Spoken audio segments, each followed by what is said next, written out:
না, চাল-ডাল এখন একসময় ঢাকা কাজ করছো। এখন দেশের বিভিন্ন বিভাগীয় শহরগুলোতে কাজ করছে। কবে জেলা পর্যায়ে এগুলোতে যাবে? বাংলাদেশে কি সেই প্রয়োজনীয়তা আছে? সেরকম কি কোনো আপনারা আ দেখছেন কিনা? বাংলাদেশে তো আপনার প্রয়োজনীয়তা আছেই। আছে। এখন আমরা যেরকম ঢাকা অপারেট করি ১৯ টা ১৭ টা ওয়্যারহাউস থেকে। তো অ্যান্ড যশোরে আমাদের ১ টা ওয়্যারহাউস। আমাদের চিটাগং এ ১ টা ওয়্যারহাউস। তো আমি তো এইভাবে যেহেতু একটা মডেল দাঁড়ায় গেছে, ও আমি তো সেই মডেলটাকে বাংলাদেশের যেকোনো শহরে নিয়ে যাইতে পারি। কিন্তু সেই যেকোনো শহরে নিয়ে যাইতে হলে কি হবে? এটার জন্য আমাদের ৩ টা জিনিসের খুব বড় প্রয়োজন। একটা হলো আমাদের সরকারের মানে যে পলিসি মেকিংটা ও সেটা খুব ইউজার ফ্রেন্ডলি হইতে হবে। যেখানে ধরেন যে তারাও প্রমোট করবে যে আমাদের one digital stop service business গুলা হইতে হবে। হইলে আমাদের দেশের এই জায়গায় টাইম সেভ হবে, এই জায়গায় এই প্রবলেম গুলো আমরা সর্টিং করতে পারবো এবং সেটাকে প্রপারলি সাপোর্ট দেওয়া। এটা হলো গভর্নমেন্টের পার্ট। বাহ!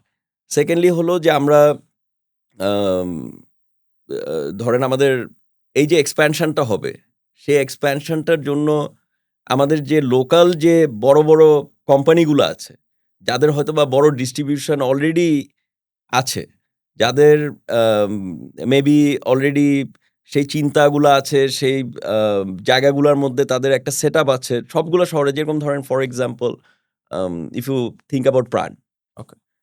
দে are in every district, everywhere. এখন তারা তাদের মতো একটা কোম্পানি যদি চিন্তা করে যে আমরা অলরেডি উপরে চাল-ডালের চলে মতো আসছে। এরকম সফটওয়্যার চাল-ডালের সাথে কাজ করে আমরা সব জায়গায় নিয়ে যাবো। তো তাহলে কি হবে? It can work. রাইট, কারণ রাইট। যেরকম they have the money, many people have the money, they are not able to make it. আবার দেয়ার আর মেনি পিপল আ যেরকম আমরা ধরেন সফটওয়্যার বানায় রাখছি কিন্তু আমাদের টাকার জন্য আমরা এটাকে এক্সপ্যান্ড করতে পারতেছি না। তাই। Because we are not getting that investor or that kind of mindset যে আমি একটা ইকোসিস্টেম ডেভেলপ করতে চাই দেশে। তো সেটা আমাদের একটা রিকোয়ারমেন্ট 2 কেন আসবে প্রাণ চাল-ডালের সাথে এই ইকোসিস্টেমে তারা তাদের নিজস্ব ওয়্যারহাউস বাদ দিয়ে কেন আসবে?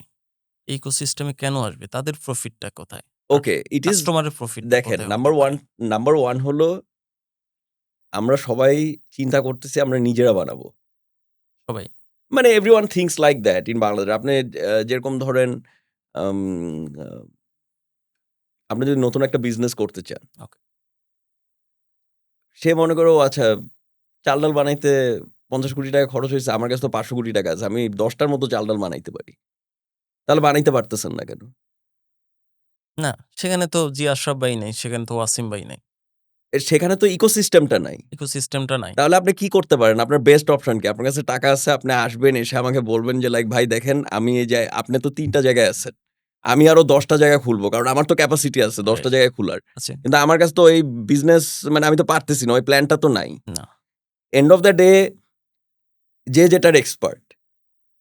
ঠিক আছে? জি। এখন ধরেন আমি সেই প্রায়োরিটি সফটওয়্যার দিয়ে বানায় এক্সপার্ট, হুম, আরেকজন বালতি বানায় এক্সপার্ট। রাইট, তো এখন আমি তো ভাই বালতি বানাইতে পারি না। আমি তো চাল বানাইতে পারি না। এখন কারো না কারো তো বানাই দিতে হচ্ছে আমাকে। সিমিলারলি আমি যেটা বানাইছি সেটাও কারো দরকার। সে তো আর বানাইতে পারতেছে না। তো আমাদেরকে একসাথে কাজ করতে হবে। তো একসাথে সবাই। একসাথে যদি কাজ করতে হয় তাহলে আমাদেরকে একসাথে ইকোসিস্টেম ডেভেলপমেন্ট চিন্তা আগে করতে হবে।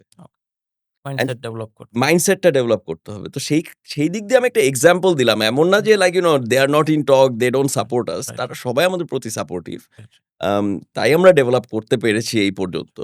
কিন্তু আমি জাস্ট আপনাকে একটা এক্সাম্পল দেওয়ার জন্য যাতে আপনি ইজিলি মানে মানে আপনার সময়ের সাথে, সাথে পরিবর্তন হবে। পিকচারটা আসে মাথায়। তাদেরও ইকোসিস্টেম ইকোসিস্টেম। পরিবর্তন তো করবে, তারও তারাও মডিউলটা চেষ্টা করছে, পরিবর্তন করবে। আমরাও চেষ্টা করছি, সবাই চেষ্টা করতেছে। জি। কিন্তু আমরা কেউই পারফেক্ট না বিকজ আমরা কেউ সবাই একসাথে মিলেমিশে কাজ করতেছি না। আমি আমার নিজের ইনোভেশন করতেছি, উনার নিজেরটা করতেছে। তো ইট ইস ডিফিকাল্ট। আর থার্ডলি হলো যে আমাদের যে customers they have to think যে আমাদের এখন টাইমের অনেক ভ্যালু। আমাদের যেই জিনিসগুলা আমরা হয়তোবা অফলোড করতে পারি থ্রু ডিফারেন্ট টেক বিজনেসেস, সেই জায়গায় আমাদের অফলোড করে দেওয়া উচিত। And we should invest hour knowledge and time কিছু অন্য প্রোডাক্টিভ করার জন্য। কারণ আমাদের সবারই তো পলিসি আছে। আপনার যদি আজকে বাসায় একটা ফ্যান নষ্ট হয়, আপনি সেবা ফোন দিতে পারেন।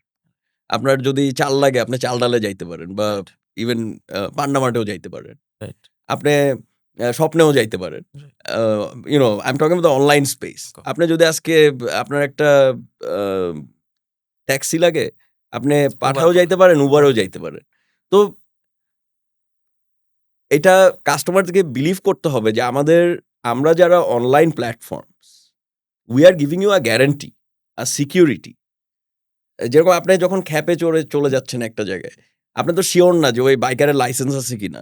আপনি তো সিওর না যে রাইট। ওই বাইকার আপনাকে সেফলি আপনার বাসায় নিয়ে যেতে পারবে নাকি না, সে নিয়ে আপনাকে অন্য জায়গায় চলে যাবে। হাইজ্যাক করবে কোনো কিনা? ট্র্যাকিং আছে? না। কিন্তু যখন আপনি একটা উবার ডিজিটাল বা প্ল্যাটফর্মে উঠতেছে মানে ইউজ করতেছেন, তখন কিন্তু এন্ড টু এন্ড আপনার ট্র্যাকিং চলতেছে। রাইট।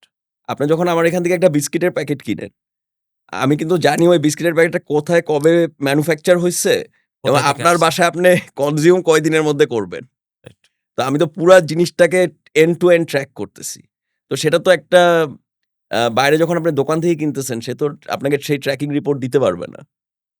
না, না সেটা পাওয়া যাবে না। তো দ্যাটস ওয়াই আ আমি মনে করি যে আমাদের কাস্টমারদেরকে আরো সচেতনতা বাড়াতে হবে যাতে তারা নিজেরা বুঝতে চেষ্টা করে যে কেন একটা ডিজিটাল প্ল্যাটফর্ম বেটার, তাদেরকে কোথায়, কোথায় সুবিধা দিতে পারে এবং কোথায়, কোথায় অসুবিধা দিতে পারে।